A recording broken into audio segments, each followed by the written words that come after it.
सनातन धर्म में शनिदेव को न्याय का देवता माना जाता है। शनिदेव सूर्य देव और माता छाया के पुत्र हैं। कहा जाता है कि माता छाया ने कठोर तपस्या के दौरान शनिदेव को जन्म दिया। बचपन से ही शनिदेव गहन तप, संयम और अनुशासन में लीन रहते थे।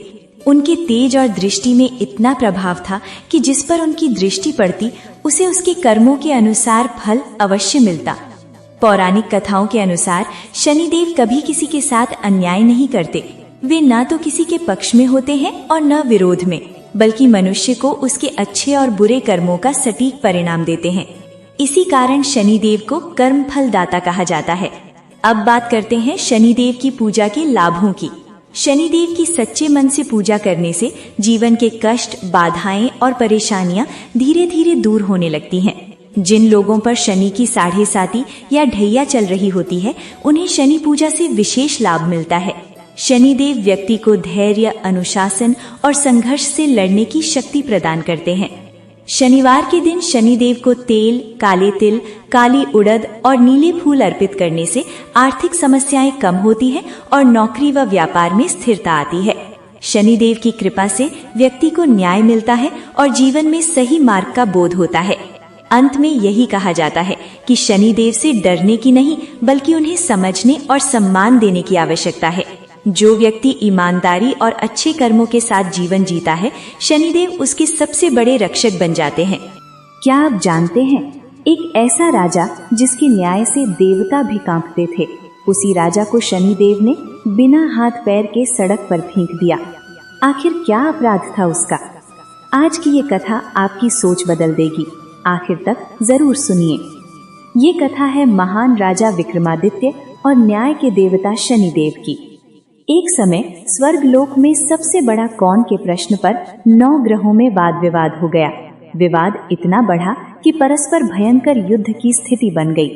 निर्णय के लिए सभी देवता देवराज इंद्र के पास पहुँचे और बोले, हे देवराज, आपको निर्णय करना होगा कि हम में से सबसे बड़ा कौन है। देवताओं का प्रश्न सुनकर देवराज इंद्र उलझन में पड़ गए। इंद्र बोले, मैं इस प्रश्न का उत्तर देने में असमर्थ हूँ। हम सभी पृथ्वी लोक में उज्जैनी नगरी में राजा विक्रमादित्य के पास चलते हैं। देवराज इंद्र सहित सभी ग्रह देवता उज्जैनी नगरी पहुँचे। महल में पहुंचकर जब देवताओं ने उनसे अपना प्रश्न पूछा तो राजा विक्रमादित्य भी कुछ देर के लिए परेशान हो उठे, क्योंकि सभी देवता अपनी अपनी शक्तियों के कारण महान थे। किसी को भी छोटा या बड़ा कह देने से उनके क्रोध के प्रकोप से भयंकर हानि पहुंच सकती थी। अचानक राजा विक्रमादित्य को एक उपाय सूझा और उन्होंने विभिन्न धातुओं स्वर्ण, रजत, कांसा, ताम्र, सीसा, रांगा, जस्ता, अभ्रक व लोहे के 9 आसन बनवाए। धातुओं के गुणों के अनुसार सभी आसनों को एक दूसरे के पीछे रखवाकर उन्होंने देवताओं को अपने अपने सिंहासन पर बैठने को कहा। देवताओं के बैठने के बाद राजा विक्रमादित्य ने कहा, आपका निर्णय तो स्वयं हो गया। जो सबसे पहले सिंहासन पर विराजमान है वही सबसे बड़ा है। राजा विक्रमादित्य के निर्णय को सुनकर शनि देवता ने सबसे पीछे आसन पर बैठने के कारण अपने को छोटा जानकर क्रोधित होकर कहा, राजा विक्रमादित्य, तुमने मुझे सबसे पीछे बैठाकर मेरा अपमान किया है। तुम मेरी शक्तियों से परिचित नहीं हो। मैं तुम्हारा सर्वनाश कर दूंगा। शनि ने कहा, सूर्य एक राशि पर 1 महीने, चंद्रमा 2.25 दिन, मंगल 1.5 महीने, बुध और शुक्र 1 महीने, बृहस्पति 13 महीने रहते हैं, लेकिन मैं किसी राशि पर 7.5 वर्ष तक यानी 7.5 तक रहता हूँ। बड़े बड़े देवताओं को मैंने अपने प्रकोप से पीड़ित किया है। राम को 7.5 के कारण ही वन में जाकर रहना पड़ा और रावण को 7.5 के कारण ही युद्ध में मृत्यु का शिकार बनना पड़ा। राजा, अब तू भी मेरे प्रकोप से नहीं बच सकेगा। इसके बाद अन्य ग्रहों के देवता तो प्रसन्नता के साथ चले गए, परंतु शनिदेव बड़े क्रोध के साथ वहां से विदा हुए। राजा विक्रमादित्य पहले की तरह ही न्याय करते रहे। उनके राज्य में सभी स्त्री पुरुष बहुत आनंद से जीवन यापन कर रहे थे। कुछ दिन ऐसे ही बीत गए। उधर शनिदेव अपने अपमान को भूले नहीं थे। विक्रमादित्य से बदला लेने के लिए एक दिन शनिदेव ने घोड़े के व्यापारी का रूप धारण करके बहुत से घोड़ों के साथ उज्जैनी नगरी पहुंचे। राजा विक्रमादित्य ने राज्य में किसी घोड़े के व्यापारी के आने का समाचार सुना तो अपने अश्वपाल को कुछ घोड़े खरीदने के लिए भेजा। घोड़े बहुत कीमती थे। अश्वपाल ने जब वापस लौटकर इस संबंध में बताया तो राजा विक्रमादित्य ने स्वयं आकर एक सुंदर व शक्तिशाली घोड़े को पसंद किया। घोड़े की चाल देखने के लिए राजा उस घोड़े पर सवार हुए तो वो घोड़ा बिजली की गति से दौड़ पड़ा। तेजी से दौड़ता घोड़ा राजा को दूर एक जंगल में ले गया और फिर राजा को वहां गिराकर जंगल में कहीं गायब हो गया। राजा अपने नगर को लौटने के लिए जंगल में भटकने लगा, लेकिन उन्हें लौटने का कोई रास्ता नहीं मिला। राजा को भूख प्यास लगाई। बहुत घूमने पर उसे एक चरवाहा मिला। राजा ने उससे पानी मांगा। पानी पीकर राजा ने उस चरवाहे को अपनी अंगूठी दे दी। फिर उससे रास्ता पूछकर वो जंगल से निकलकर पास के नगर में पहुंचा। राजा ने एक सेठ की दुकान पर बैठकर कुछ देर आराम किया।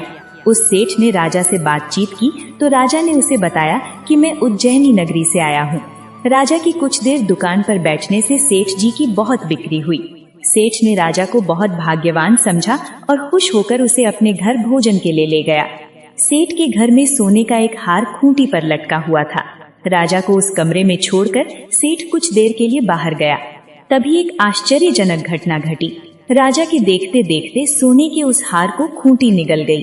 सेठ ने कमरे में लौटकर हार को गायब देखा तो चोरी का संदेह राजा पर ही किया, क्योंकि उस कमरे में राजा ही अकेला बैठा था। सेठ ने अपने नौकरों से कहा कि इस परदेसी को रस्सियों से बांधकर नगर के राजा के पास ले चलो। राजा ने विक्रमादित्य से हार के बारे में पूछा तो उसने बताया कि उसके देखते देखते खूंटी ने हार को निगल लिया था। इस पर राजा ने क्रोधित होकर चोरी करने के अपराध में विक्रमादित्य के हाथ पांव काटने का आदेश दे दिया। राजा विक्रमादित्य के हाथ पांव काटकर उसे नगर की सड़क पर छोड़ दिया गया।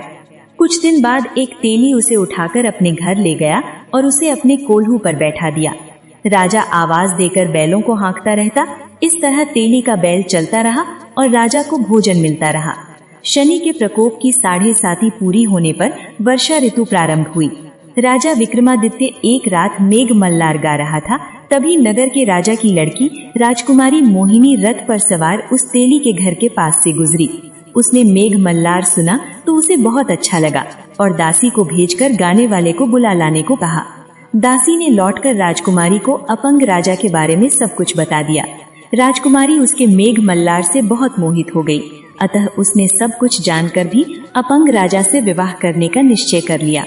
राजकुमारी ने अपने माता पिता से जब ये बात कही तो वे हैरान रह गए।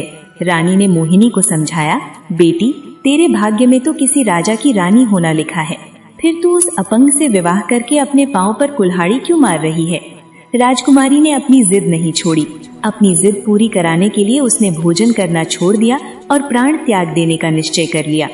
आखिर राजा रानी को विवश होकर अपंग विक्रमादित्य से राजकुमारी का विवाह करना पड़ा। विवाह के बाद राजा विक्रमादित्य और राजकुमारी मोहिनी तेली के घर में रहने लगे। उसी रात स्वप्न में शनिदेव ने राजा से कहा, राजा, तुमने मेरे प्रकोप को देख लिया। मैंने तुम्हें अपने अपमान का दंड दिया है। राजा ने शनिदेव से क्षमा करने को कहा और प्रार्थना की, हे शनिदेव, आपने जितना दुख मुझे दिया है अन्य किसी को न देना। शनिदेव ने कुछ सोचकर कहा, राजा, मैं तुम्हारी प्रार्थना स्वीकार करता हूँ। जो कोई स्त्री पुरुष मेरी पूजा करेगा, शनिवार को व्रत करके मेरी व्रत कथा सुनेगा, उस पर मेरी अनुकंपा बनी रहेगी। प्रातःकाल राजा विक्रमादित्य की नींद खुली तो अपने हाथ पांव देखकर राजा को बहुत खुशी हुई। उसने मन ही मन शनिदेव को प्रणाम किया। राजकुमारी भी राजा के हाथ पांव सही सलामत देखकर आश्चर्य में डूब गई। तब राजा विक्रमादित्य ने अपना परिचय देते हुए शनिदेव के प्रकोप की सारी कहानी सुनाई। सेठ को जब इस बात का पता चला तो दौड़ता हुआ तेली के घर पहुंचा और राजा के चरणों में गिरकर क्षमा मांगने लगा। राजा ने उसे क्षमा कर दिया, क्योंकि ये सब तो शनिदेव के प्रकोप के कारण हुआ था। सेठ राजा को अपने घर ले गया और उसे भोजन कराया। भोजन करते समय वहाँ एक आश्चर्यजनक घटना घटी। सबके देखते देखते उस खूंटी ने हार उगल दिया। सेठ जी ने अपनी बेटी का विवाह भी राजा के साथ कर दिया और बहुत से स्वर्ण आभूषण, धन आदि देकर राजा को विदा किया। राजा विक्रमादित्य राजकुमारी मोहिनी और सेठ की बेटी के साथ उज्जैनी पहुँचे तो नगर वासियों ने हर्ष से उनका स्वागत किया। अगले दिन राजा विक्रमादित्य ने पूरे राज्य में घोषणा कराई कि शनिदेव सब देवों में सर्वश्रेष्ठ हैं। प्रत्येक स्त्री पुरुष शनिवार को उनका व्रत करे और व्रत कथा अवश्य सुने। राजा विक्रमादित्य की घोषणा से शनिदेव बहुत प्रसन्न हुए। शनिवार का व्रत करने और व्रत कथा सुनने के कारण सभी लोगों की मनोकामनाएं शनिदेव की अनुकंपा से पूरी होने लगी। सभी लोग आनंद पूर्वक रहने लगे। इसलिए कहते हैं शनिदेव दंड देते हैं, लेकिन न्याय के साथ। जो उनकी शरण में जाता है वो कभी खाली नहीं लौटता। मित्रों, हमारी कोशिश हमेशा यही रहती है आपको सही दिशा दिखाना, सही राह पर पहुंचाना। हमारे इस उद्देश्य को आगे बढ़ाने में हमारी मदद करें। इस वीडियो को लाइक करें, चैनल को सब्सक्राइब करें, वीडियो को शेयर करें और कमेंट में लिखिए जय शनिदेव।